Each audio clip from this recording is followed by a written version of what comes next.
ইত্তেফাকুল উলামা পরিষদ মানিকদহ ভাঙ্গা ফরিদপুরের উদ্যোগে আয়োজিত দ্বিতীয় বার্ষিক ওয়াজ মাহফিলের প্রধান বক্তা বিশিষ্ট ইসলামী চিন্তাবিদ মুফাসসির কুরআন মুফতি রেজাউল করিম আবরার হাফিজাহুল্লাহ, প্রধান মুফতি জামিয়া মাহমুদিয়া যাত্রাবাড়ি ঢাকা,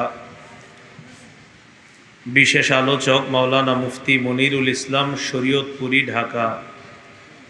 আজকের মাহফিলের সম্মানিত সভাপতি হাফেজ মোহাম্মদ সাইফুল ইসলাম সাহেব, ইমাম ও খতিব মানিকদহ কাচারি জামে মসজিদ। উপস্থিত হযরত উলামায়ে কেরাম, মুসলমান ভাইয়েরা,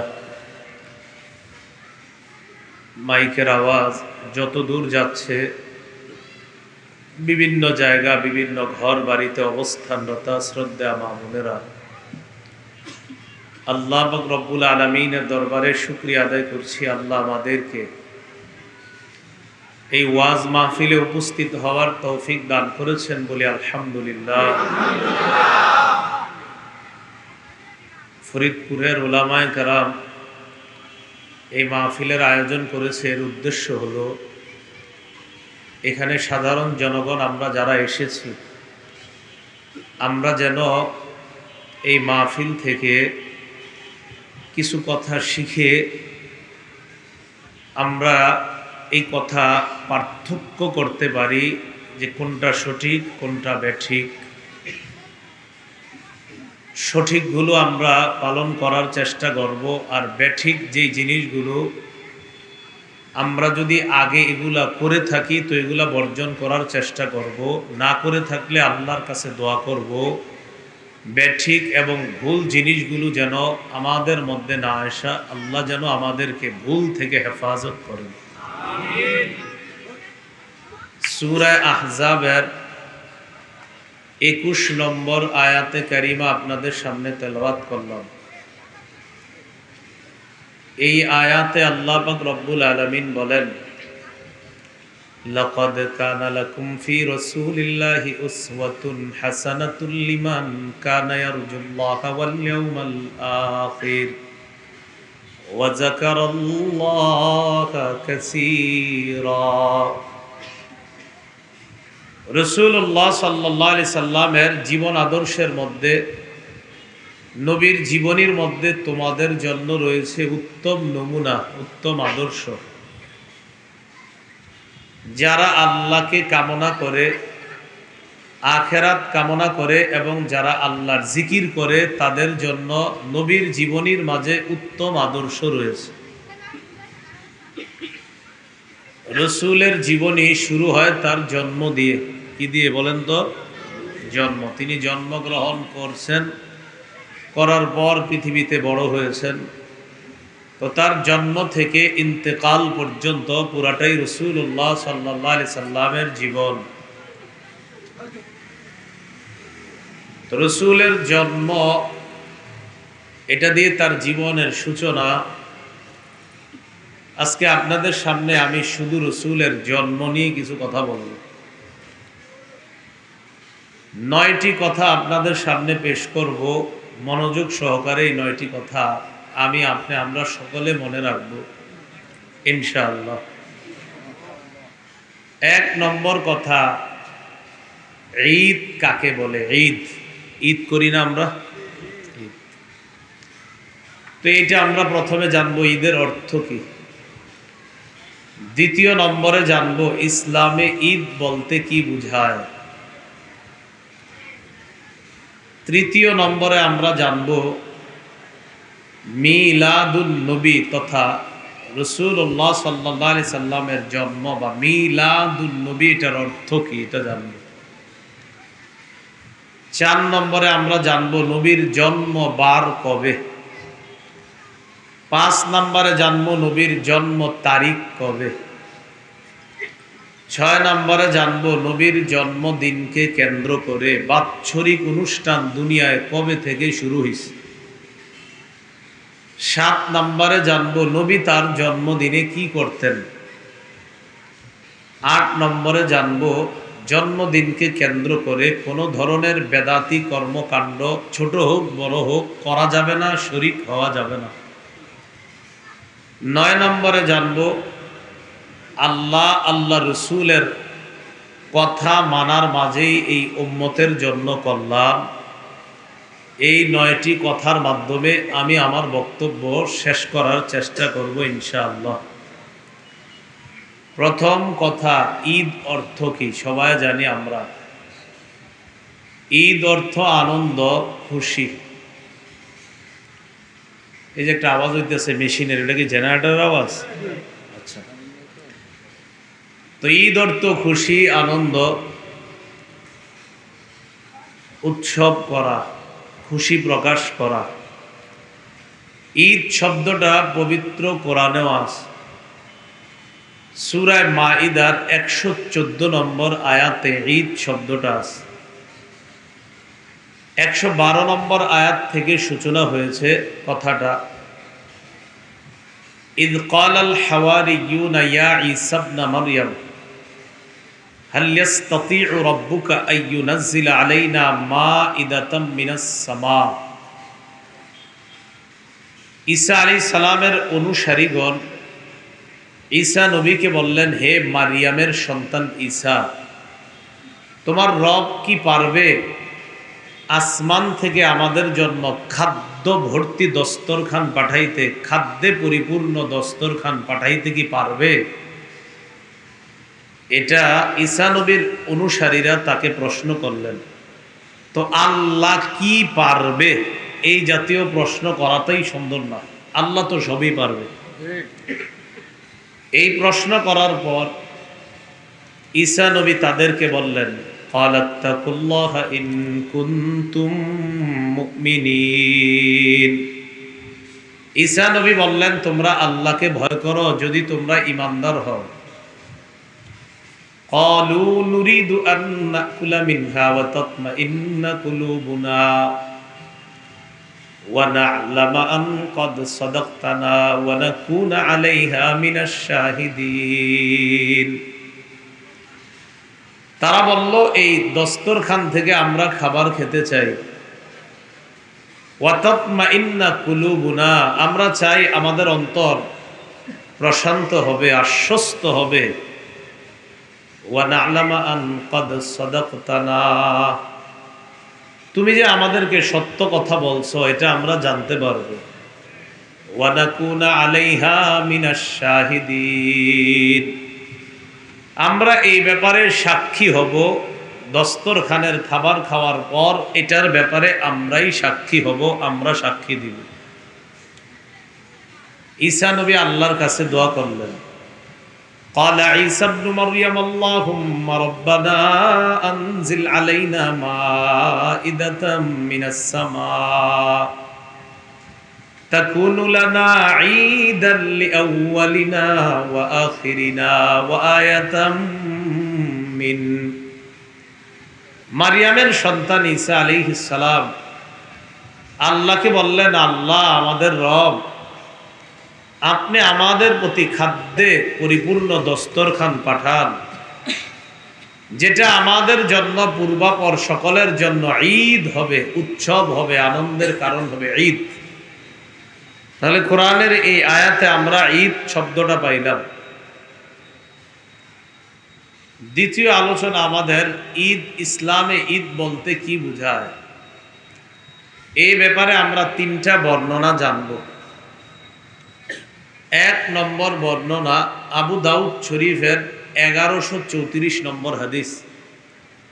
দ্বিতীয় বর্ণনা আবু দাউদ শরীফের 1148 নম্বর হাদিস। তৃতীয় বর্ণনা সহিহ বুখারীর 963 নম্বর হাদিস। এই 3টি বর্ণনার মাধ্যমে আমরা জানব ইসলামে ঈদ বলতে কি বোঝায়। বয়ান রেকর্ড করেন, লাইভ দিয়েন না, কেউ ফেসবুকে লাইভ দিয়েন না, এমনি রেকর্ড করেন, লাইভ দিয়েন না। কি কারণে দিবেন না? আছে একটা কারণ, লাইভ দিয়েন না, এমনি রেকর্ড করেন, সমস্যা নেই, লাইভ দিয়েন না। তো ইসলামে ঈদ বলতে কি বোঝায় এই ব্যাপারে আমরা 3টা বর্ণনা জানব। আবু দাউদ শরীফের 1134 নম্বর হাদিসের বর্ণনা, আনাস রাদিয়াল্লাহু তাআলা আনহুর বর্ণনা। عن أنس بن مالك رضي الله تعالى عنه قال قدم رسول الله صلى الله عليه وسلم المدينة ولهم يومان يلعبون فيهما। রাসূলুল্লাহ সাল্লাল্লাহু আলাইহি সাল্লাম মদিনায় আগমন করলেন। এসে দেখে মদিনার জনগণ নির্দিষ্ট 2 দিনে খেলাধুলা করে, আনন্দ উল্লাস করে। فقال رسول الله صلى الله عليه وسلم ما هذان اليومان। রাসূল তাদেরকে জিজ্ঞাসা করলেন, আচ্ছা এই 2 দিনে তোমরা খেলাধুলা করো কেন, আনন্দ উল্লাস করো কেন? قالوا كنا نلعب فيهما في الجاهلية يا رسول الله। তারা জবাব দিলেন, ওগো আল্লাহর রাসূল, আমরা মূর্খতার যুগে, অন্ধকারের যুগে, জাহিলি যুগে আমরা এই 2 দিনে খেলাধুলা করতাম, অভ্যাসটা এখনো ছাড়তে পারি নাই, তাই এখনো এই 2 দিনে খেলাধুলা করি। এতটুকু বুঝে আসছেনি আপনাদের? নবীজি বললেন, ইন্নাল্লাহা ক্বাদ আবদালাকুম বিহিমা খায়রাম মিনহুমা ইয়াউমাল আযহা ওয়া ইয়াউমাল ফিতরি। আজকে থেকে এই 2 দিন আর খেলাধুলার কথা ভুলে যাও। এই 2 দিনের পরিবর্তে আরো 1000 গুণ বেশি দামি, উত্তম 2টি দিন আল্লাহ তোমাদেরকে দান করেছেন। ইসলামের গণ্ডির মধ্যে থেকে আল্লাহর শুকরিয়া আদায় করার জন্য, একে অপরের সাথে আনন্দ ভাগাভাগি করার জন্য আল্লাহ তোমাদেরকে জিলহজের 10 তারিখ আর রমজান পরবর্তী, একটা হলো ঈদুল আজহার দিন আর একটা ঈদুল ফিতরের দিন, এই 2টি উত্তম দিন ঈদ হিসাবে তোমাদেরকে দান করছে। তাহলে ইসলামে ঈদ বলতে আমরা কয়টা পাইলাম? 2টা। আচ্ছা, আবু দাউদ শরীফের 1148 নম্বর হাদিস। এই হাদিসের বর্ণনাকারী জাবির ইবনু সামুরা রাদিয়াল্লাহু তাআলা তিনি বলেন, সাল্লাইতু মা'a রাসূলিল্লাহি সাল্লাল্লাহু আলাইহি ওয়াসাল্লাম বিগাইরি আযানিন ওয়ালা ইকামা গায়রা মাররাতিন ওয়ালা মাররাতাইনিল ঈদাইনি বিগাইরি আযানিন ওয়ালা ইকামা।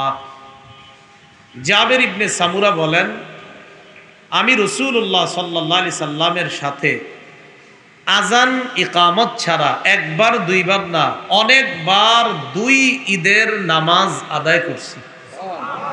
কয় ঈদের নামাজ? 2 ঈদের। সহিহ বুখারীর 963 নম্বর হাদিসের বর্ণনা। এই হাদিসের বর্ণনাকারী সাহাবী আব্দুল্লাহ ইবনে ওমর রাদিয়াল্লাহু তাআলা আনহুমা তিনি বলেন, কানা রাসূলুল্লাহ সাল্লাল্লাহু আলাইহি ওয়াসাল্লাম ওয়া আবু বকর ওয়া উমর ইউসাল্লুনাল ঈদাইনি ক্বাবলাল খুতবাহ। আব্দুল্লাহ ইবনে ওমর বলেন, আল্লাহর নবী আবু বকর, ওমর খুতবা দেওয়ার আগে 2 ঈদের নামাজ পড়তেন। আমরাও তো খুতবা দেওয়ার আগে ঈদের নামাজ পড়ি। বলেন তো নবী কয় ঈদের নামাজ পড়তেন? 2। আবু বকর সিদ্দিক কয় ঈদের নামাজ পড়তেন? 2। ওমর ফারুক কয় ঈদের নামাজ পড়তেন? 2। তাহলে মুসলমানদের জন্য রাসূল অতি উত্তম খুশি প্রকাশ করার জন্য, আল্লাহর শুকরিয়া আদায় করার জন্য, আনন্দ একে অপরের সাথে ইসলামের গণ্ডির মধ্যে থেকে ভাগাভাগি করে নেওয়ার জন্য কয়টি ঈদের দিন রেখে গিয়েছেন? 2টি। এটা ইসলামে ঈদ। 3 নম্বর আলোচনা, মিলাদুন নবী। এটা আমার সাথে সবাই বলেন, ওলামারা বলা দরকার নেই, অন্যরা বললেই হবে। বলেন, মিলাদ অর্থ জন্ম বা জন্ম দিবস। এবার আপনারা বলেন, বলেন তো মিলাদ অর্থ কি? আবার বলেন, মিলাদ অর্থ কি? এবার পুরাটা বলবেন, বলেন মিলাদুন নবী অর্থ মুহাম্মদ সাল্লাল্লাহু আলাইহি সাল্লামের জন্ম বা জন্ম দিবস। এখন মনে করেন আপনাদের এই ফরিদপুর আমি ঘুরতে আসছি, একজনের সাথে দেখা হয়েছে, তো আমি আপনার মনে করেন এখন এই জায়গায় একজন আছেন, তো আপনারা জিজ্ঞাসা করলাম, আসসালামু আলাইকুম ভাই, ভালো আছেন? আচ্ছা, মিলাদুন নবী অর্থ কি একটু বলেন তো। তো আপনারা একজন বলেন তো মিলাদুন নবী অর্থ কি? বুঝেছিনি তো এটাই মিলাদুন নবী। বলেন তো এবার সবাই, মিলাদুন নবী অর্থ কি?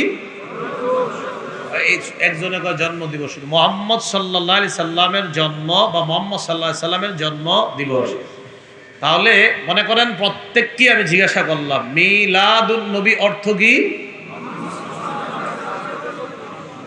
বুঝে আসছিনি? মাথায় যেন অন্য কিছু না আসে, এটাই। এই হলো 3 নম্বর। 4 নম্বর, তাহলে রসুলের জন্ম বা জন্ম দিবস বিষয়টা জানলাম, জন্ম দিনটা বারটা কবে এটাও তো জানা দরকার। 4 নম্বর আলোচনা, রসুলের জন্ম বার কবে। মুসনাদে আহমদ কিতাবের নাম, 4 নম্বর খণ্ড, 172 নম্বর পৃষ্ঠা।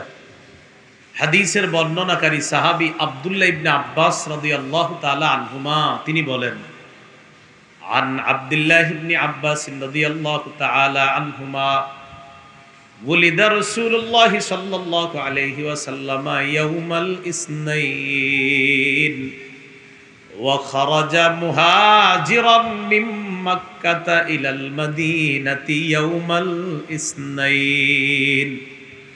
আব্দুল্লাহ ইবনে আব্বাস রাদিয়াল্লাহু তাআলা আনহুমা বলেন, রাসূলুল্লাহ সাল্লাল্লাহু আলাইহি সাল্লাম সোমবারে জন্মগ্রহণ করেছেন, আর মক্কা থেকে মদিনায় হিজরত করে যেদিন গিয়েছেন সেদিনও সোমবার ছিল। তাহলে রসুলের জন্মবার কি বার? এ হলো আজকের 4 নম্বর আলোচনা। গুরুত্বপূর্ণ কথার দিকে আমরা আস্তে আস্তে এগিয়ে যাচ্ছি। 5 নম্বর আলোচনা, জন্ম তারিখ কবে। আল বিদায়া ওয়ান নিহায়া হাদিসের একটা তারিখের কিতাব, আল বিদায়া ওয়ান নিহায়া। এটার লেখক যিনি, তার নাম ইবনে কাসির রহমতুল্লাহ আলাইহি। তাফসির ইবনে কাসির যিনি লিখেছেন, মোহাম্মদ ইবনে কাসির। আল বিদায়া ওয়ান নিহায়া এই তারিখ গ্রন্থ বা ইতিহাস গ্রন্থের লেখক ইবনে কাসির। তিনি এই গ্রন্থের মধ্যে রসুলের জন্ম তারিখ নিয়ে 9টি অভিমত লিখেছেন। কয়টি? কেউ কেউ লেখছেন 7টি, কেউ 9টি, কেউ আরো কম বেশিও লেখছে। ইবনে কাসির 7টি লিখছেন, আবার তবকাতে ইবনে সাদের মধ্যে কিছু বর্ণনা, ওখানে 9টি, আবার কিছু কিছু কিতাবের মধ্যে কম বেশি পাওয়া যায়। তো ইবনে কাসির 7টা বিষয় তো উল্লেখ করছে তার আল বিদায়া ওয়ান নিহায়া কিতাবের মধ্যে। তিনি লেখেন, রসুলের জন্ম 1 নম্বর অভিমত রবিউল আউয়াল মাসের 2 তারিখ। কত তারিখ? 2 নম্বর অভিমত রবিউল আউয়াল মাসের 8 তারিখ। 3 নম্বর অভিমত রবিউল আউয়াল মাসের 10 তারিখ। 4 নম্বর অভিমত রবিউল আউয়ালের 12 তারিখ। 5 নম্বর অভিমত রবিউল আউয়ালের 17 তারিখ। 6 নম্বর অভিমত রবিউল আউয়াল মাসের 8 দিন বাকি থাকতে। 7 নম্বর অভিমত রমজান মাসের 12 তারিখে। কোন মাস? রবিউল আউয়ালে সবগুলো একটা রমজান। যদিও রবিউল উখরা যেটা আপনার রবিউল আউয়াল, আর যেটা রবিউল সানি বলি আমরা ওইটাকে আর কি, তো রবিউল সানিতেও কেউ কেউ জন্মের কথা লিখছেন রসুলের। যাই হোক, এই 7টা অভিমত লেখার পর ইবনে কাসির 4টা অভিমতকে প্রথমেই বিভিন্ন দলিল প্রমাণের মাধ্যমে বিশ্লেষণ করে 7টা থেকে 4টা বাদ দিয়ে দিয়েছেন। তাহলে 7টা থেকে 4টা বাদ দিলে থাকে কয়টা? 2 রবিউল আউয়াল, 8ই রবিউল আউয়াল, 12ই রবিউল আউয়াল। তাহলে উনি যে 4টা বাদ দিয়ে 3টা রাখছেন, 1 নম্বর 2 তারিখ, দ্বিতীয় নম্বর হলো 8 তারিখ, তৃতীয় নম্বর হলো 12 তারিখ। 2 রবিউল আউয়াল নবীর জন্ম যিনি বলেছেন, বর্ণনাটা এমন, ওয়ালিদা রাসূলুল্লাহ সাল্লাল্লাহু আলাইহি ওয়াসাল্লাম ইয়াউমাল ইসনাইন লিলাইলাতা খালাতা মিন শাহরি রবিউল আউয়াল। আল্লাহ নবীর জন্ম রবিউল আউয়াল মাসের 2 তারিখে। কোন মাস? রবিউল আউয়ালের 2 তারিখ। সূত্র কারে কয়? কেউ আপনি এই কথা কাটতে শুনছেন, কয় দক্ষিণ পাড়ার আব্দুর রহমান কাছে। হে কাটতে শুনছে, কয় উত্তর পাড়ার আব্দুর রহিমের কাছে। এটারে কয় সূত্র। বলেন এটার কি কয়? সূত্রের আরবি হলো সনদ। সূত্রের আরবি কি? এটা মুখস্থ রাখা লাগবে না, খালি সূত্র এদ্দুর মুখস্থ রাখেন। রবিউল আউয়ালের 2 তারিখে রসুলের জন্ম, এটা বর্ণনা যিনি করছেন তার নাম ওয়াকিদি। কি নাম? এই ওয়াকিদি যার থেকে বর্ণনা করছে, কিও ওয়াকিদি আপনি কার থেকে করছেন? তো ওয়াকিদি কয় আমি আবু মাশার থেকে বর্ণনা করছি। তো ওয়াকিদি নামে যিনি বর্ণনা করছে রসুলের জন্ম 2 রবিউল আউয়াল, এই ওয়াকিদির ব্যাপারে বুখারী শরীফের ব্যাখ্যা গ্রন্থ ফাথুল বারী যিনি লেখছেন তিনি বলেছেন ওয়াকিদি নবীজির জন্ম 2 তারিখ বলছে, যেহেতু সূত্রে ওয়াকিদি আছে মাতরুকুন মা আসিআতি ইলমিহি, এই ওয়াকিদির অনেক বিদ্যা অনেক এলেম, তার এলেম অনেক প্রশস্ত, এর পরেও তার কথা গ্রহণযোগ্য না, কারণ সে বর্ণনার ক্ষেত্রে উলট পালট করে ফেলে। তো ইবনে হাজার আসকালানি বলেন রসুলের জন্ম 2 তারিখে, এই সূত্রে একজন লোক আছে যিনি বলছে 2 তারিখে, লোকটার নাম ওয়াকিদি। ওয়াকিদি থাকার কারণে এই বর্ণনাটি গ্রহণ করা যাবে না। কেন? ওয়াকিদির অনেক বিদ্যা কিন্তু বর্ণনা উলট পালট করে, তাই 2 তারিখের কথাটি গ্রহণযোগ্য না। তাহলে 2 রবিউল আউয়াল নবীর জন্ম, এই কথাটি গ্রহণযোগ্য হারিয়ে ফেলছে, গ্রহণযোগ্যতা হারিয়ে ফেলছে। কেন? সূত্রে একজন লোক আছে তার এলেম অনেক, কিন্তু তিনি বর্ণনায় উল্টা পাল্টা করে। তাহলে এই 2 নাম্বার 2 তারিখে রসুলের জন্ম, এই কথাটি বাদ হয়ে গেল। রইল 2টা অভিমত, 8 এবং 12। 8 তারিখে নবীর জন্ম,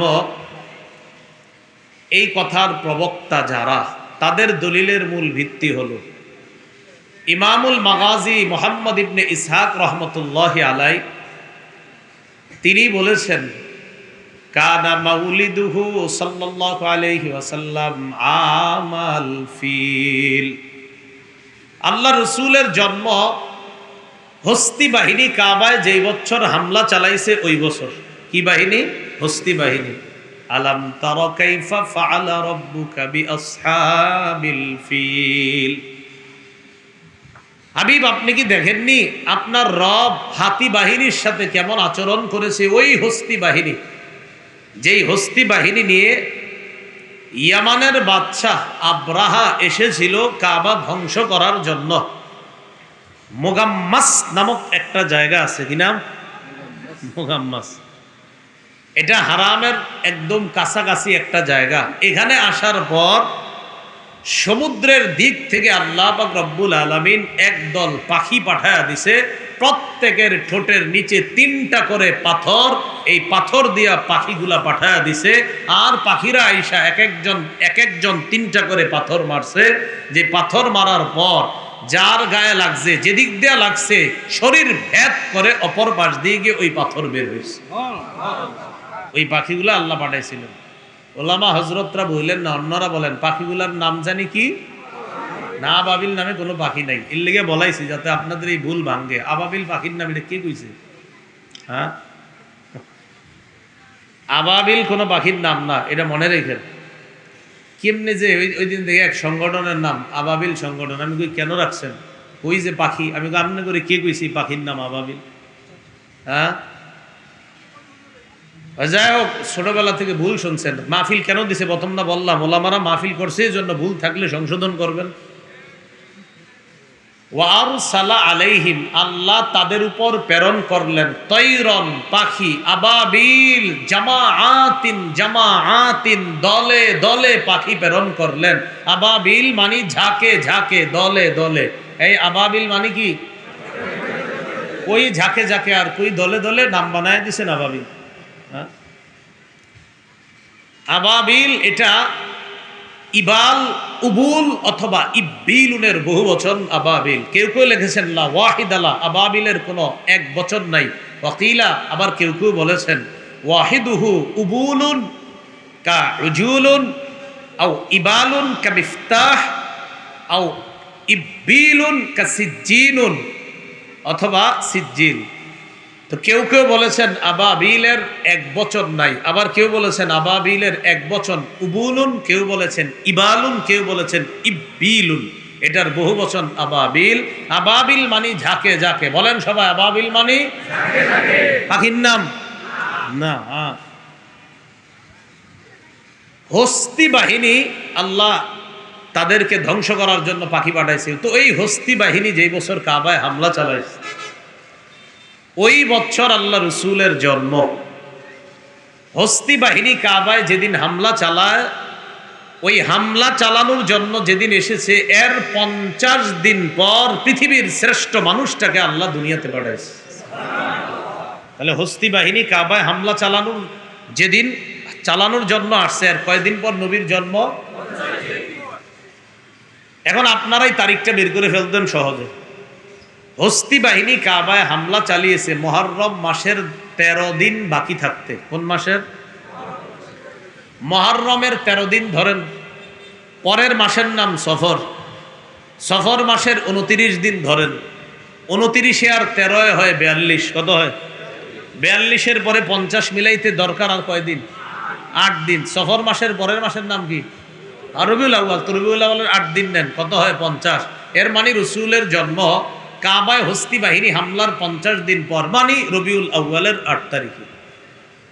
কয় তারিখে? রবিউল আউয়ালের 8 তারিখে। জ্যোতির্বিজ্ঞানী চন্দ্র সূর্য নিয়ে যারা গবেষণা করে তাদের কারো কারো মতে 9 তারিখে জন্ম। এটা সমস্যা নেই আপনার, কারণ আরবি হিসাবগুলো এমন যে সূর্য ডুবার পরেই কিন্তু আপনার আরবি হিসাবের তারিখের পরের দিনের তারিখটা শুরু হয়। তো এই জন্য অনেকে বলছে 9, কেউ বলছেন 8, আবার অনেকে বলছেন না 9। তো সমস্যা নেই। বিদগ্ধ বিচক্ষণ ওলামায়ে কেরামের নিকট, বলে মনে করেন বিদগ্ধ বিচক্ষণ গবেষক আলেমদের নিকট নবীর জন্ম 8ই রবিউল আউয়াল অথবা 9ই রবিউল আউয়াল, এই অভিমতটি বিশুদ্ধ। এই অভিমতটি কি? বিশুদ্ধ গবেষক আলেমদের কাছে 8 বা 9। বাকি রইল 12ই রবিউল আউয়াল। বলেন কোনটা? তাহলে 8 বা 9 তারিখ নবীর জন্ম, এটা নিকট বিশুদ্ধ। 12ই রবিউল আউয়াল নবীর জন্ম, এই কথাটি প্রসিদ্ধ। বলেন কি বললাম? আগেরটা বললাম বিশুদ্ধ, আর এটা বললাম কি? প্রসিদ্ধ। হ্যাঁ, প্রসিদ্ধ। এই কথাটি প্রসিদ্ধ কেন? 12 তারিখ নবীর জন্ম যারা বলছে, বর্ণনাটা এমন: ওয়ালিদা রাসূলুল্লাহ সাল্লাল্লাহু আলাইহি ওয়াসাল্লাম ইয়াউমাল ইসনাইনিস সানি আশারা মিন শাহরি রবিউল আউয়াল। আল্লাহ নবীর জন্ম রবিউল আউয়াল মাসের 12 তারিখ। কয় তারিখ? এবার এটার সনদ পড়ি আমি, হ্যাঁ শুনেন। আন আফফান ইবনে মুসলিমিন আন সাঈদ ইবনে মিনা, عن عفان بن مسلم عن سعيد بن مينا عن جابر وابن عباس رضي الله تعالى عنهما ولد رسول الله صلى الله عليه وسلم يوم الاثنين الثاني عشر من شهر ربيع الأول। সাঈদ থেকে বর্ণনা, তার থেকে বর্ণনা করেছে তার ছাত্র আফফান। আবার বলছে, এই আমি আপনাদেরকে বলতেছি রসুলের জন্ম 12ই রবিউল আউয়াল। কার থেকে? আফফান থেকে। তাহলে আফফান সূত্রে আছে, ওই যে সূত্র, ওই যে আগে বললাম সূত্র। এই আফফান বর্ণনা করেছে তার উস্তাদ সাঈদ থেকে। কার থেকে? সাঈদ। আফফান তিনি একজন বিশ্বস্ত বর্ণনাকারী। বলেন কি বর্ণনাকারী? সাঈদ তিনিও একজন বিশ্বস্ত বর্ণনাকারী। তাহলে বলেন তো, সূত্রে যে দুইজন আছে, আফফান তিনিও বিশ্বস্ত, সাঈদ তিনিও, তাহলে দুজন বিশ্বস্ত বর্ণনাকারী সূত্রে থাকার পরেও এই সূত্রের বর্ণনাটি শুধু প্রসিদ্ধ হবে কেন, বিশুদ্ধ কেন হবে না? দুইজনই তো বিশ্বস্ত। দুইজন বিশ্বস্ত বর্ণনাকারী এই সূত্রে আছে। কোন সূত্রে? 12ই রবিউল আউয়াল যারা বলেছেন, এই সূত্রে দুজন আছেন, একজন আফফান আর একজন সাঈদ। আফফান তিনিও বিশ্বস্ত, সাঈদ তিনিও বিশ্বস্ত। তো বর্ণনা শুধু প্রসিদ্ধ কেন হবে, বিশুদ্ধ কেন হবে না? কথা বুঝছেন নি? আচ্ছা, আপনারা নিজেরাই বুঝবেন। এখন দেখেন, এই আফফানের বর্ণনা, সাঈদের বর্ণনা, দুজনের থেকে বর্ণনা বুখারী মুসলিমে আছে। তাহলে এই জাতীয় লোকদের বর্ণনা কেমনে গ্রহণযোগ্য হবে না? বুখারী তো আছে, মুসলিমে আছে। আফফান হলেন ছাত্র, সাঈদ হলেন উস্তাদ। দেখেন তো আমার দিকে। এই উস্তাদ সাঈদের মৃত্যু হলো 110 হিজরিতে, ছাত্র আফফানের জন্ম হলো 134 হিজরিতে। কি বুঝলেন? হ্যাঁ, আবার বলছি, উস্তাদের মৃত্যু হলো 110 হিজরিতে, ছাত্রের জন্ম উস্তাদ মারা যাওয়ার 24 বছর পরে। এটা কেমনে উস্তাদ ছাত্র হয়? বুঝেন না এখনো? উস্তাদের মৃত্যু 110 হিজরিতে, ছাত্র আফফানের জন্ম 134 হিজরিতে। এর মানে উস্তাদ মারা যাওয়ার 24 বছর পর ছাত্রের জন্ম। দোনোজনেই বিশ্বস্ত, উস্তাদও বিশ্বস্ত, ছাত্রও বিশ্বস্ত, কিন্তু ওনারা তো ছাত্র উস্তাদ না, তাদের মাঝে সূত্রে কোনো বিচ্ছিন্নতা ঘটেছে, কোনো কিছু ঘটে গেছে। এই বিচ্ছিন্নতার আরবিকে বলা হয় ইনকিতা। সূত্রে ইনকিতা বা বিচ্ছিন্নতা থাকলে এই সূত্রের বর্ণনাকে বলা হয় মুনকাতি', আর দলিল হিসাবে মুনকাতি' বর্ণনা গ্রহণযোগ্য না। তাহলে তাদের সূত্রের মধ্যে বিচ্ছিন্নতা ঘটে গিয়েছে। উস্তাদ সাঈদ তিনিও বিশ্বস্ত, আফফান তিনিও বিশ্বস্ত, হ্যাঁ তাদের মাঝে কোনো সাক্ষাৎ ঘটে নাই, মাঝখানে মনে হয় অন্য কিছু ঘটে গিয়েছে। এজন্য এই বর্ণনাটি বিচ্ছিন্ন সূত্র হওয়ার কারণে দলিল হিসাবে গ্রহণযোগ্য করা যায় না। এজন্য এই বর্ণনাটি শুধুমাত্র প্রসিদ্ধ, এটাকে বিশুদ্ধ বলা যায় না। কি বুঝছেন নি আপনারা? জিয়ের আওয়াজ হালকা হয়েছে কারণ সবাই এমনি রয়েছেন যে কি কয়, ছোটবেলাতে কি হলাম, আমনে আন্তাজিরি কি কন, বিষয়টা এমনই। কিন্তু এটা ঝগড়ার বিষয় না, মনে রাখেন। আপনাদেরকে একটা সহজ নিয়ম শিখিয়ে দিই ঝগড়া মুক্ত থাকার। কেউ যদি বলে নবীর জন্ম কবে, আপনি জবাব দিবেন, বলেন আমার সাথে, বলেন 8 থেকে 12ই রবিউল আউয়ালের মাঝে। তাহলে আর কোনো সমস্যা নেই। হ্যাঁ বলেন, বলেন তো নবীর জন্ম কবে, তাহলে আর কোনো ঝগড়া নাই। যে কইব 12 খুশি আছে, যে 8 হেও খুশি আছে, যে 9 তিনিও খুশি আছে। তা আপনি বুদ্ধি করে কি করবেন, ভাই নবীর জন্ম কবে, আপনি বলবেন 8 থেকে 12ই রবিউল আউয়ালের মাঝে, শেষ। এমনি করবেন 8 থেকে 12ই রবিউল আউয়ালের মাঝের কোনো এক সোমবারে, এটা নিশ্চিত, সোমবারে নিশ্চিত। তো 8 থেকে 12ই রবিউল আউয়ালের মাঝের কোনো এক সোমবারে আল্লাহ রসুলের জন্ম। এটা কখন, যদি কেউ ঝগড়া লাগতে চায়, ঝগড়া কিন্তু করা যাবে না, এটা শুধুমাত্র একটা অভিমত। আল্লাহ ঝগড়া থেকে আমাদেরকে মুক্ত থাকার তৌফিক দান করেন, আমিন। এ হলো 5 নাম্বার কথা। 6 নাম্বার কথা, নবীর জন্মদিনকে কেন্দ্র করে বাৎসরিক অনুষ্ঠান শুরু হলো কবে থেকে। আমি প্রথমে বলবো, এরপর আপনাদেরকে বলাবো, খালি প্রথমটা শোনেন। ইরাক দেশে মসুল শহরে বাদশা আবু সাঈদ আবুল খাত্তাব নামক জনৈক হুজুরের মাধ্যমে 604 হিজরিতে সর্বপ্রথম রসুলের জন্মদিনকে কেন্দ্র করে বাৎসরিক অনুষ্ঠানের সূচনা করেছেন। আবার বলছি, ইরাক দেশে মসুল শহরে বাদশাহ আবু সাঈদ মুজাফফর কাউকারি পুরা নাম, পুরাটা আপনাকে মুখস্থ রাখতে হবে না, শুধু বাদশাহ আবু সাঈদ মনে রাখেন। তার মৃত্যু 630 হিজরিতে।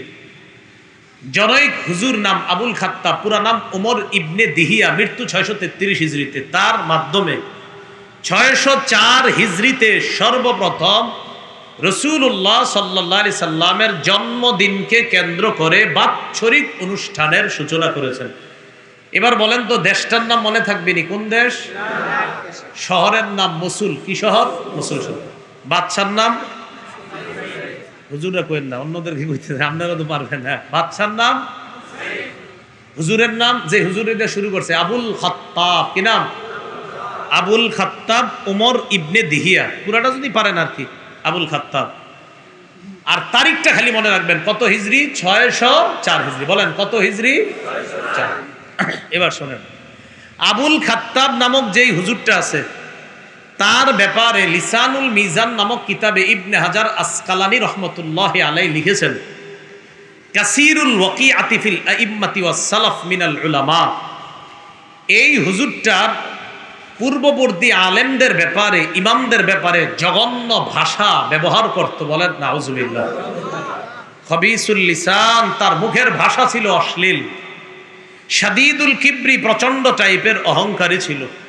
মুতাহাবিনান, লোকটা অলস টাইপের ছিল আর অহংকারী ছিল। জাযাকাল্লাহ, লাগবে না, লাগবে না হযরত, এটা কেউ মাথায় দেয় তো, আমার পায়ের নিচে দিন না, হ্যাঁ নিয়ে যান। হ্যাঁ বালিশ মাথায় দেয় না, না এটা পায়ের জন্যই, এটা তো মাথায় দেয়, নিয়ে যান, নিয়ে যান, লাগবে না, লাগবে না, লাগবে না, লাগবে না, আমার লাগবে না, জান আমার একটু কষ্ট করি, সমস্যা কিন্তু মাথায় দেয়। হ্যাঁ আচ্ছা আচ্ছা, আর না এটাও লাগবে না, জাযাকাল্লাহ। আরে আমার কষ্ট হচ্ছে না, ঠিক আছে, আলহামদুলিল্লাহ, আপনাদেরকে জাযাকাল্লাহ। রাসূলুল্লাহ সাল্লাল্লাহু আলাইহি ওয়াসাল্লাম,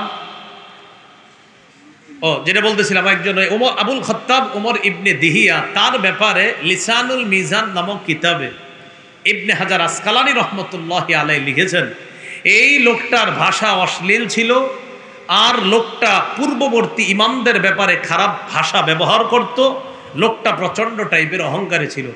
ওলামায়ে কেরাম সহ এখানে আপনারাও আছেন, মনে রাখেন বর্তমান যুগে দেখবেন এই মাইকের সামনে অনেক মানুষরা অনেক প্রশংসার দাবিদার রাখে এমন ব্যক্তিবর্গরা মাইকের সামনে বসে যখন আহলে হক ওলামায়ে কেরামদের বিরোধিতা দলিল দিয়ে না পারে, সর্বশেষ মুখের ভাষা অশ্লীল করে, এই ভাষাটা অশ্লীল ব্যবহার করে, এটাকেই শেষ অস্ত্র হিসাবে ব্যবহার করে। আমাদের বাংলাদেশের অবিসংবাদিত আলেমে দ্বীন আল্লামা আহমদ শফি রহমতুল্লাহ আলাই সহ তাদের নাম ধরে ধরে দেখবেন দলিলে যখন না পারে তাদের নাম নিয়ে নিয়ে অশ্লীল অশ্রাব্য ভাষা আহলে হক আলেমদের ব্যাপারে তারা ব্যবহার করে। এটার কারণ কি? কারণ হলো বেদাত আবিষ্কারক যে হজরত, ওই হজরতের মুখের ভাষা ছিল অশ্লীল, তাই উত্তরাধিকার সূত্রে বর্তমান যুগে যারা বেদাতকে প্রমোট করে তাদের মুখের ভাষা অশ্লীল। কথা বুঝে আসছে? এটা ঠিক বললেও ঠিক, না বললেও ঠিক। কারণ এই যে লিসানুল মিজানে লেখছে তো ইবনে হাজার আসকালী রহমতুল্লাহ আলাইহি, একে কষ্ট নেবেন না, মুখের ভাষা খারাপ হবে কেন? মাইকের সামনে আমি আপনাদের সামনে তখন বললাম, প্রত্যেকটা কথায় দলিল দিচ্ছি, তো এখানে ভাষাটা খারাপ করতে হবে কেন বলেন? আল্লাহ আমাদেরকে হেফাজত করেন, তাহলে অশ্লীল ভাষী আমরা হব না। তো 6 নম্বর আমরা জানলাম রাসূলুল্লাহ সাল্লাল্লাহু আলাইহি সাল্লামের জন্মদিনকে কেন্দ্র করে বাৎসরিক অনুষ্ঠান সূচনা হয় কোন দেশে, কোন শহরে? বাদশার নাম আবু সাইদ, আর যে হুজুরি দিয়ে শুরু করছে আবুল খাত্তাব ওমর ইবনে দিহা। পুরোটা মনে রাখতে হবে না একটু। কয় হিজরিতে? 604। এবার 7 নম্বর আলোচনা, বলেন আমার সাথে, আমরা নবীর জন্মদিনে সে আমল করার চেষ্টা করব যেই আমল নবীজি তার জন্মদিনে করেছেন। আপনি যদি নবীর জন্মদিনে নবীর করা কোনো আমল করেন, তাহলে নবীর সুন্নত পালন করলে আপনারে কেউ গালিও দিবে না, ঝগড়াও করবে না। মনে রাখেন, মানব রচিত কোনো কাজ করবেন, আপনার সাথে মানুষ ঝগড়া করবে। আমার হাবিবের কোনো সুন্নত পালন করবেন, কেউ আপনার সাথে ঝগড়া করবে না। তাহলে আমরা এখন জানবো যে হুজুর নবীর জন্মদিনে কি করতে, এটা একটু জানি। মুসলিম শরীফের 1162 নম্বর হাদিস। এই হাদিসটা মাদ্রাসা পাঠ্যপুস্তক অনুসারে এবং আন্তর্জাতিক নাম্বার অনুসারে 1162, মোট হাদিস সংখ্যা হবে 3033টা। আপনাদের মোবাইল যাদের অ্যাপস চালান হাদিসের, এই মুসলিম শরীফটা মিলবে না হাদিসের অ্যাপসের সাথে।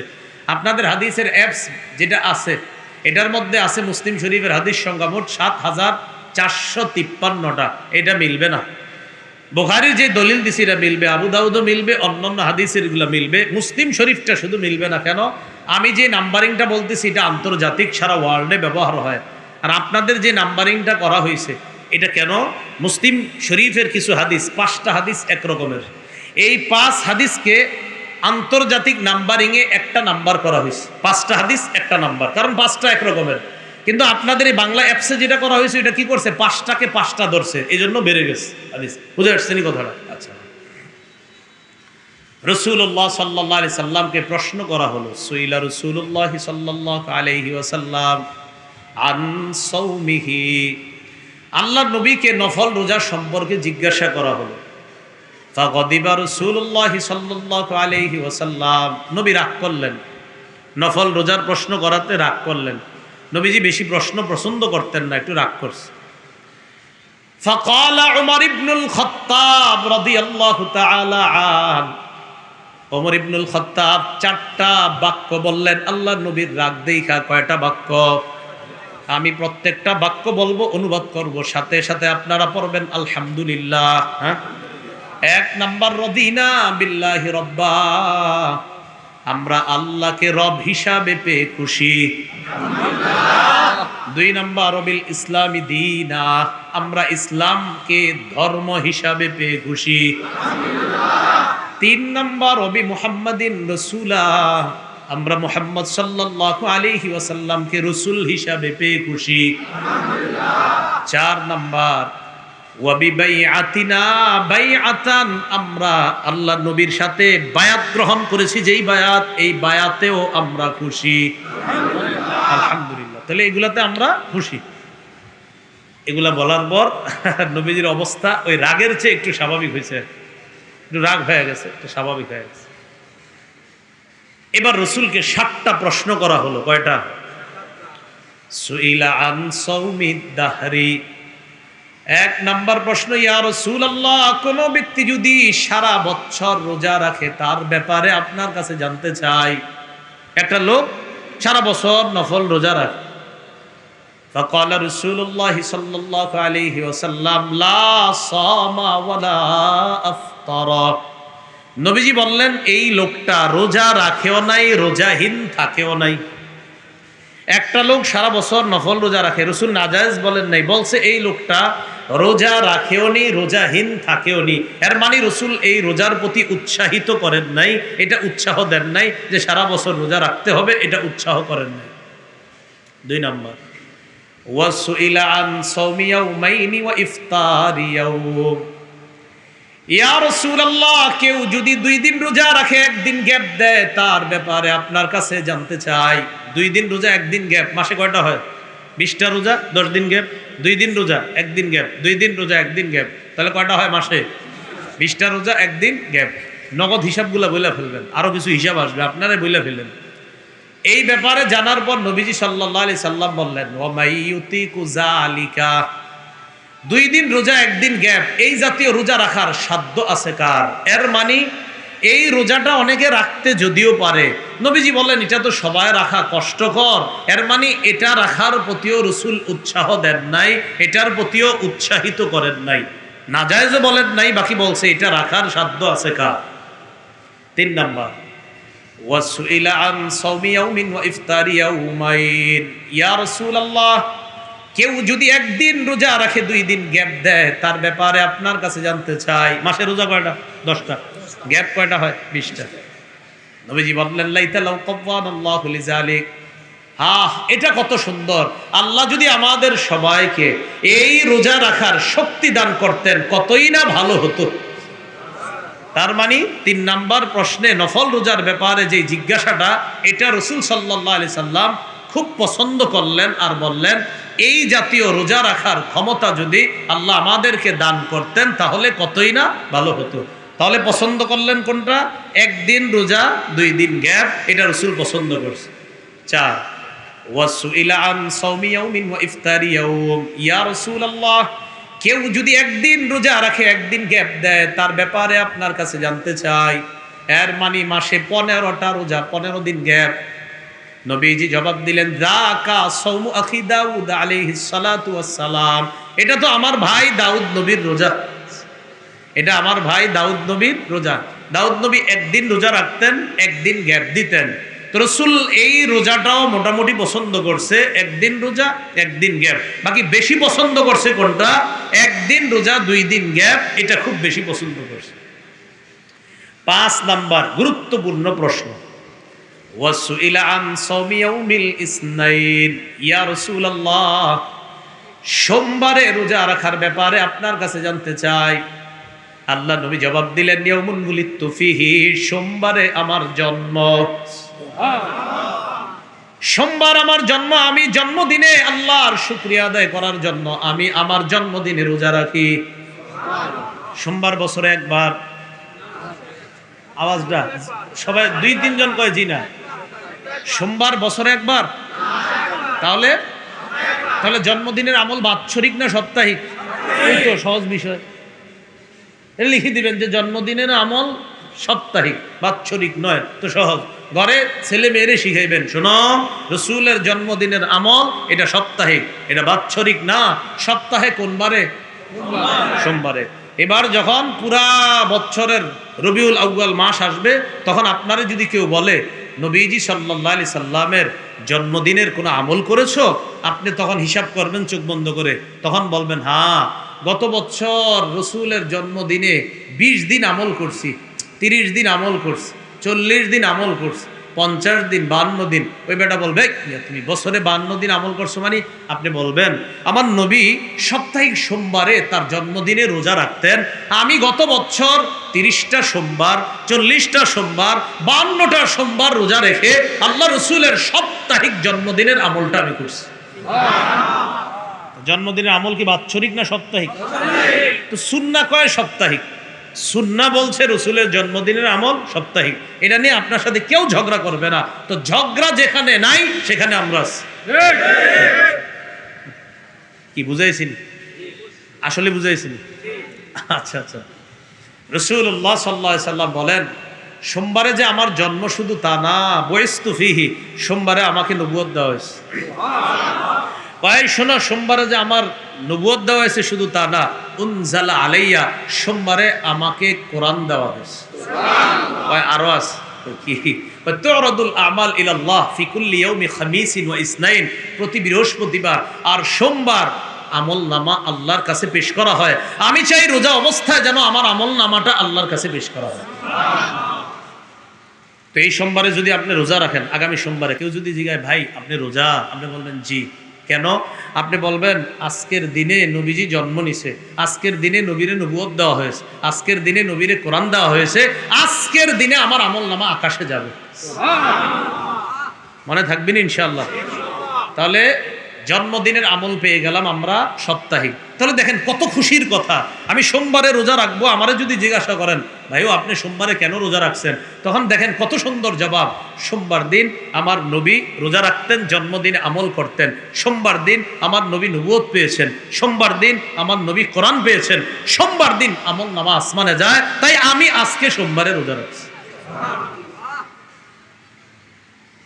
এই হলো সোমবারের আমল। আল্লাহ আমাদেরকে বুঝার তৌফিক দান করুন। 6 নম্বর প্রশ্ন, ওয়াসুইলা আন সাওমি ইয়াউমি আরাফাতা, হুজুর আরাফার দিনে রোজা রাখলে কি হবে? এটা আমাদের আজকের আলোচ্য বিষয়ের সাথে সম্পৃক্ত না, বাকি হাদিসটা শেষ করে ফেলি। নবীজি জবাব দিলেন, ইউকাফিরুস সানাতাল মাজিয়া ওয়াল বাকিয়া, আরাফার দিনে রোজা রাখলে আগের 1 বছর, পরের 1 বছর, 2 বছরের গুনাহ মাফ। 7 নম্বর, রাসূলান সাওমি ইয়াউমি আশুরা, হুজুর মুহররমের 10 তারিখে রোজা রাখলে কি হয়? আল্লাহ নবী বলেন, ইউকাফিরুস সানাতাল মাজিয়া, আগের 1 বছরের গুনাহ মাফ। নবী নিজের থেকে বলে, এবার শোনো তোমরা, সাওমু সালাসাতি আইয়ামিন মিন কুল্লি শাহরিন ওয়া রমাদান ইলা রমাদান, প্রত্যেক মাসে 3টা রোজা রাখবা। 13, 14, 15, 13, 14, 15, আরবি মাসের, আরবি 13, 14, 15, আর রমজানের রোজা রাখবা। সারা বছর রোজা রাখার সওয়াব পাইবে। একটা জানছি শাওয়ালের 6 রোজা, আজকে জানলাম আমরা প্রত্যেক আরবি মাসে 3 রোজা রাখলে আর রমজানের রোজা রাখলেও সারা বছরের রোজা রাখার সওয়াব, আর শাওয়ালের 6টাও যদি রাখেন তা আপনার সওয়াব তো কি পরিমাণ হবে, ফেরেশতারা খালি লিখবো বলবে এত সওয়াব কেন হয়, খালি। আল্লাহ আমাদেরকে আমল করার তৌফিক দান করুন। তাহলে কি বুঝলাম? মানব রচিত কোনো কাজে ঝগড়া হয় না হয় না? রসুলের সুন্নাহে কোনো ঝগড়া হয়? তাহলে এখন থেকে আমরা রসুলের সুন্নাহ মোতাবেক জন্মদিনের আমল করব ইনশাআল্লাহ। তাহলে বলেন তো সবাই, জন্মদিনের আমল বাৎসরিক না সাপ্তাহিক? আল্লাহ আমগরে বুঝার তৌফিক দান করুন। এগুলো আজকের 7 নম্বর আলোচনা। 8 নম্বর আলোচনা, এটা আমার সাথে বলেন, জন্মদিনকে কেন্দ্র করে চাই সেই জন্মদিন আমার হোক, আমার ছেলের হোক, আমার মেয়ের হোক, আমার বাবার হোক, ছোট কারো হোক, বলেন ছোট কারো হোক, বড় কারো হোক, পৃথিবীর যে কোনো কারো জন্মদিন হোক, তার জন্মকে কেন্দ্র করে ছোট বেদাত, বড় বেদাত, কিছুদিন পরের বেদাত, কোন ধরনের বেদাতে আমরা শরীক হব না ইনশাআল্লাহ। কি কইলাম? ছোট বেদাত, বড় বেদাত, কিছুদিন পরের বেদাত, কোন ধরনের বেদাত, এমনি কইলাম আর কি, কোন ধরনের বেদাতে আমরা শরীক হব না ইনশাআল্লাহ। বেদাত কাকে বলে? সহিহ বুখারীর 2697 নম্বর হাদিস। এই হাদিসের মধ্যে আসছে আম্মাজান আয়েশা সিদ্দিকা রাদিয়াল্লাহু তাআলা আনহার বর্ণনা, قال رسول الله صلى الله عليه وسلم من احدث في امرنا هذا ما ليس فيه فهو رد। আল্লাহ নবী বলেন, আমাদের এই কমপ্লিট ধর্মের মধ্যে, কি বললাম, আমাদের এই পূর্ণ দ্বীনের মধ্যে, আমাদের এই পূর্ণ দ্বীনের মধ্যে কেউ যদি ইবাদতের নামে সওয়াবের আশায় নতুন কিছু আবিষ্কার করে, ফাহুয়া রদ্দুন, সেটা প্রত্যাখ্যান করা হবে। সূরা মাইদার ৩ নম্বর আয়াতে আল্লাহ আরাফার দিনে নবীর উপর নাজিল করে বলেন, আল-ইয়াউমা আকমালতু লাকুম দীনাকুম, আমি আজ তোমাদের জন্য তোমাদের ধর্ম পরিপূর্ণ করে দিলাম। ইমাম মালিক বলেন, মান ইবতাদা ফিল ইসলামি বিদআতান ইয়ারাহা হাসানা ফাকাদ জামা আন্না মুহাম্মাদান কাদ খানার রিসালা। কেউ যদি ইসলামের মধ্যে বেদাত আবিষ্কার করে, চালু করে, আর যদি সে এটারে উত্তম মনে করে, এটারে যদি উত্তম, অনেকে বলে হুজুর এটা করলে দিলে ভালো লাগে, হুজুর এটা করলে খুব ভালো লাগে। ইমাম মালিক বলেন, বেদাতি কাজ কেউ কইরা যদি কয় আমার খুব ভালো লাগে, এর মানে সে বলতে চায় মুহাম্মদ সাল্লাল্লাহু আলাইহি সাল্লাম তার রিসালাত নবুয়তের দায়িত্ব পালনে ত্রুটি করে রেখে গিয়েছে, হযরতে আসছে নতুন করে ইসলাম পূর্ণ করতে। ইমাম মালিক বলে, তুমি নতুন কাজ করলা, নতুন ইবাদত চালু করে বললা এটা করলে ভালো লাগে। ইমাম মালিক তার মানে নবীজি কাজটা রাইখা গেছে, তুমি এটা পুরা করছো। আপনারা বলেন আমাদের নবীজি ইসলাম কি পরিপূর্ণ রেখে গিয়েছেন কিনা? ইমাম মালিক কয়, মিয়া তুমি নতুন একটা কাম চালু করলা আর এটারে উত্তম মনে করলা, এর মানে তুমি বলতে চাও মুহাম্মদ সাল্লাল্লাহু আলাইহি সাল্লাম পুরা করে যেতে পারে নাই, তুমি আসছো পুরা করতে। আল্লাহ আমাদেরকে বেদাত থেকে বাঁচার তৌফিক দান করেন। আমি বেদাত নিয়ে আলোচনা করি যখন, অনেকে আমাকে আমি সাধারণত আপনারা জানেন আমি কটু কথা কখনো ব্যবহার করি না, তো আমারে অনেকে কটু কথা কয় হে বেদাতের ডিলারশিপ নিছে, হে বেদাত বেশি বুঝে। আমি কিন্তু কারো নামও বলি না। তো আমি ওই ভাইদেরকে জিজ্ঞাসা করতে চাই, আমি কি আপনাদেরকে কিছু বলছি? আমি বেদাতের সংজ্ঞা দেওয়ার পর, বেদাতের সংজ্ঞা দিলে তারাই রাগ করতে পারে যারা বেদাতি কাজ করে। এখন এক ভাই কয় আপনি কি বেদাত বেশি বুঝেন মনে করেন? আমি বললাম আমি বেদাতের যে সংজ্ঞা দিয়েছি ওই সংজ্ঞার আলোকে আপনি বলেন আপনি কি বেদাতি কাজ করেন? যদি বলেন হ্যাঁ, তো ওয়াজ আপনারই করছি। যদি বলেন না, তাহলে তো আপনার কোনো সমস্যা নেই। আমাকে লেখে কয় বেশি বুঝে বেদাত। তো আমি বললাম, এক জায়গায় বললাম, ভাইজান আমি বেশি বুঝি বেদাত বিষয়টা তেমন না, আমি তো সংজ্ঞা দিয়েছি, আপনি বেদাত কাজ করেন কিনা সেটা বলেন। তো চিন্তা করে যদি বলে হ্যাঁ, আমি বলবো তো ওয়াজ তো আপনাকেই করছি। যদি বলে না, আমি বলবো তো আপনার সমস্যাই নেই। তো আমি ওনাকে সহজ করে বললাম, যদি বলেন বেদাতের সংজ্ঞা দেওয়ার পর আপনি আমাকে যদি বলেন এটা আপনাকে বলেছি, আপনি কি বেদাত কাজ করেন? উনি বলে না না না না, আমি বলতে তো আপনাকে বলিনি।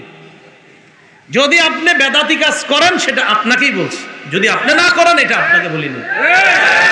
তাহলে বেদাতের এই সংজ্ঞা প্রত্যেক ওই ব্যক্তির উপরে লাগবে যে বেদাতি কাজ করে। আল্লাহ আমাদেরকে বুঝার তৌফিক দান করেন। বেদাতের ভয়াবহতা, এক নাম্বার, যে ব্যক্তি বেদাতি কাজ করে তিনি বেদাত কাজ ছাড়ার আগ পর্যন্ত তার তওবা আল্লাহ কবুল করবে না। একজনে বেদাতি কাজ চালু রাখছে আর কয় আস্তাগফিরুল্লাহ আস্তাগফিরুল্লাহ আস্তাগফিরুল্লাহ, আল্লাহ মাফ করো, আল্লাহ মাফ করো। নবীজি কয় আগে বেদাত কাম ছাড়ো, এরপরে না আল্লাহ তওবা কবুল করবে। ক্বালা রাসূলুল্লাহ সাল্লাল্লাহু আলাইহি ওয়াসাল্লাম, ইন্নাল্লাহা হাজাবাত তাওবাতা আন কুল্লি সাহিবি বিদআতিন হাত্তা ইয়াদা বিদআতা। আল্লাহ নবী বলেন বেদাতি তার বেদাতি কর্মকাণ্ড ছাড়ার আগ পর্যন্ত আল্লাহ তার তওবা কবুল করবে না। নাউজুবিল্লাহ। দুই নাম্বার, বেদাতি হাউজে কাউসারের পানি থেকে বঞ্চিত। কোন কাউসার? হাউজে কাউসারের পানি পান করতে পারবে না। সহিহ বুখারী 6583, সহিহ বুখারী 6584, এই দোনো হাদিস মিলায় হাদিসটা শুনি আমরা। আন সাহাল ইবনে সাদ রাদিয়াল্লাহু তাআলা আনহু قال قال رسول الله صلى الله عليه وسلم انا فرطكم على الحوض। আল্লাহ নবী বলেন আমি হাউজে কাউসারের পারে তোমাদের জন্য দাঁড়িয়ে থাকব। নবীজি বলেন মান মাররা আলাইয়া শারিবা ওয়া মান শারিবা লাম ইয়াজমা, আমার সামনে দিয়ে যে অতিক্রম করবে হাউজে কাউসারের পানি পান করবে। একবার হাউজে কাউসারের পানি পান করার পর আমার উম্মত আর পিপাসার্ত হবে না। এবার আল্লাহর নবী বলেন সুম্মা লা ইয়ারিদান্না আলাইয়া আকওয়াম, এরপর আমার সামনে একদল মানুষ আসবে, আরিফুহুম ওয়া ইয়ারিফুনানি, যাদেরকে আমি চিনি তারাও আমাকে চিনে, আমি চিনি আমারও চিনে, মানে আমি চিনবো, এরা আমার উম্মত, তারাও চিনবে আমি তাদের নবী। মহব্বতের সাথে কথাগুলো শুনেন। তো নবীজি বলেন আমি আমার উম্মতরে পানি পান করাবো। ইউহালু বাইনি ওয়া বাইনাহুম, হঠাৎ দেখি আমার আর তাদের মাঝে পর্দা পড়ে যাবে, প্রতিবন্ধক সৃষ্টি করা হবে। অন্য বর্ণনা ইউখতালাজুল আবদু মিনহুম, ফেরেশতারা এবার ধাক্কায় সরাই দিবে, যাও তুমি যাও, যাও এখান থেকে যাও। নবীজি আল্লাহকে বলবে আল্লাহ এই তো আমার উম্মত, এর ভাগাই দিচ্ছে কেন ফেরেশতারা? আল্লাহ জবাব দিবে ইন্নাকা লা তাদরি মা আহদাসু বা'দাকা, হাবিব আপনি জানেন না, আপনি দুনিয়া থেকে বিদায় নিয়ে আসার পর এরা ইসলামের মধ্যে নতুন নতুন কত বেদাত চালু করছে, এটা আপনার জানা নাই। হাউজে কাউসার পান করাতে পারবেন না। যেই কোনো বেদাতি আপনার উম্মতের মাঝে যদি আজকে ঢুকে যায়, ফেরেশতারা তাকেই তাড়িয়ে দিবে। রাসূলুল্লাহ সাল্লাল্লাহু আলাইহি সাল্লাম তখন বলেন, সুহকান সুহকান লিমান গায়্যারা দীনি, তিনি বলবেন আমার সামনে থেকে দূর হও, যারা আমার দিন পরিবর্তন করে দিয়েছো তাদের চেহারাও আমি দেখতে চাই না। যেই নবী কাউসার পান করাইতে চাইলেন, সেই নবী বেদাতের কথা জানার পর বলবে আমার সামনে থেকে দূর হও, চেহারা দেখতে চাই না। কিসের হাউজে কাউসারের পানি পান করাবো, যাও।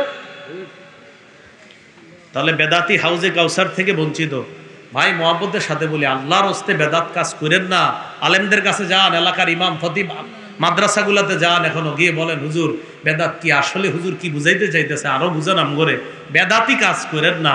আকীদা অশুদ্ধ নিয়ে কবরে যাবেন, বিশ্বাস করেন বিপদে পড়ে যাবেন। আমি চাই আমি আজকে আপনাদের যাদের সামনে বসলাম, আল্লাহ যেন সবার সাথে জান্নাতে দেখা করায় দেন।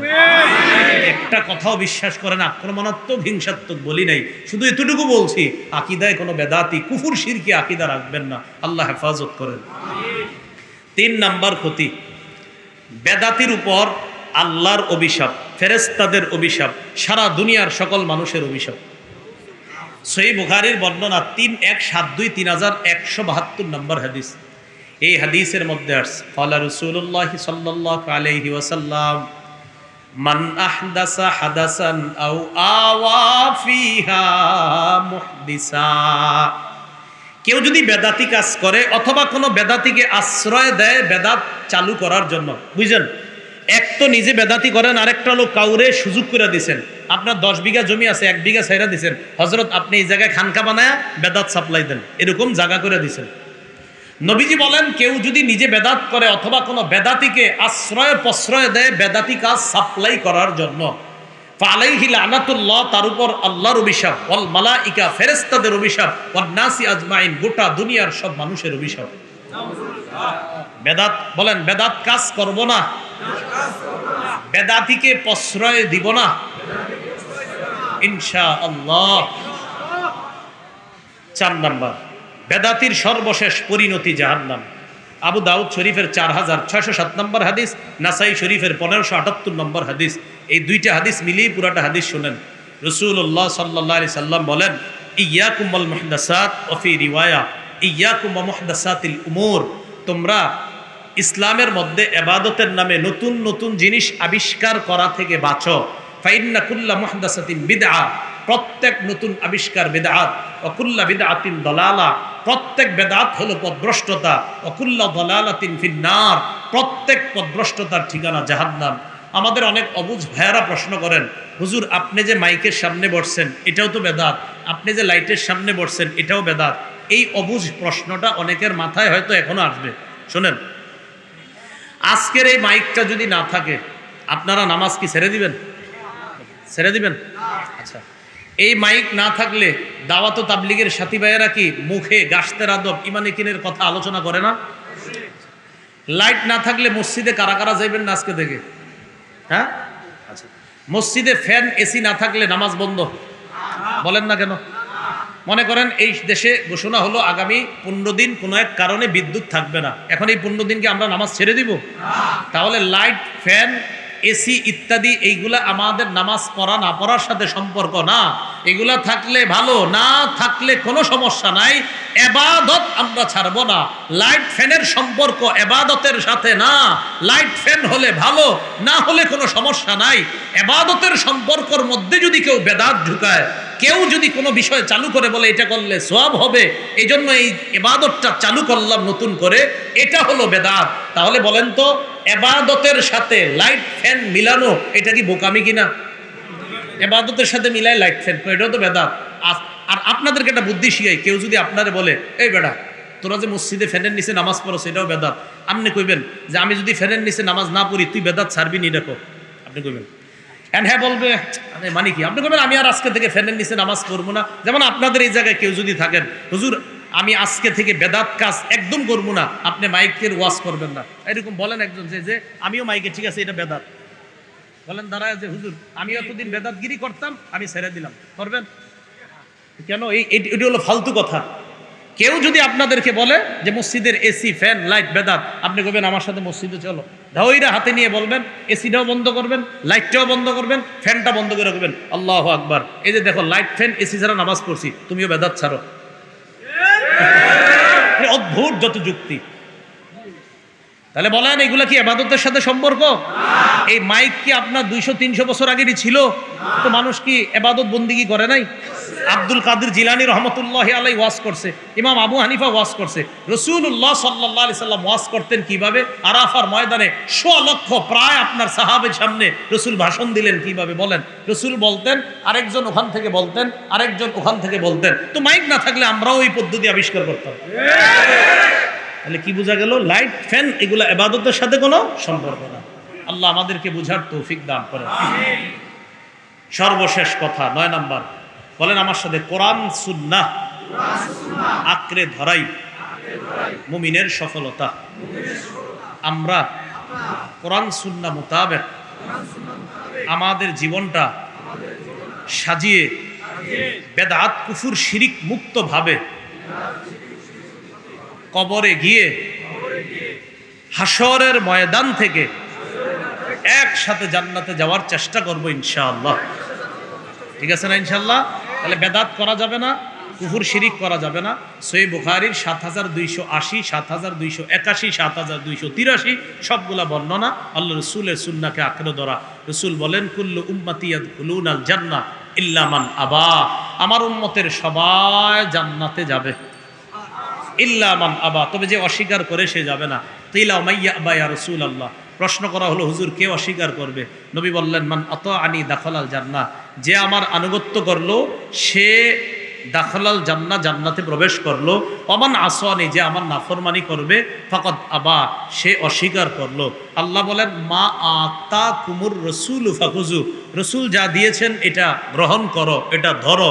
ওমা নাহাকুম আনহু, নবী যা থেকে নিষেধ করেছেন, ফান্তাহু, সেটা থেকে বিরত থাকো। আল্লাহ আমাদের সকলকে আল্লাহ রাসূলের দেওয়া আদেশগুলা পালন করার আর নিষেধগুলা থেকে বেঁচে থাকার তৌফিক দান করেন। ঈদ অর্থ কি?